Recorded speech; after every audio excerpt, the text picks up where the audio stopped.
হাদিরা বাজার বৈরান নদের বুক ছুঁয়ে গড়ে ওঠার শত বছরের ঠিকানা। সকালের আলো ফোটার আগেই জেগে ওঠে এখানকার প্রাণ। কেনাকাটা শেষে গ্রামীণ মানুষ বাড়ি ফেরে তরতাজা শাক সবজি নিয়ে।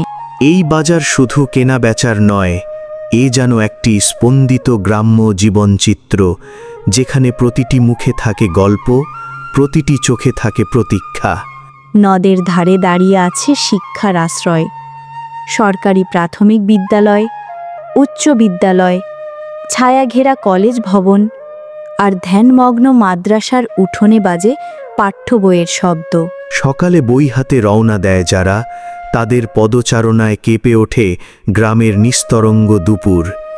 এই ধুলোময় বাজারে কেউ হাঁকে মাছের দাম, কেউ দরদাম করে চালের বস্তায়, কিন্তু সব কিছুর ভেতরেই এক অদ্ভুত ঐক্য, মাটি, নদী, মানুষ আর সময়ের। বৈরান নদ তখন নীরব দর্শক।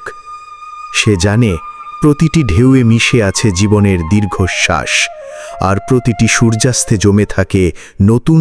হাদিরা বাজার এ যেন শুধু একটি স্থান নয়, এ এক জীবন্ত ইতিহাস, যেখানে মানুষ গড়ে ওঠে, সময় থামে, আর নদী বয়ে চলে নীরবে, অবিরাম।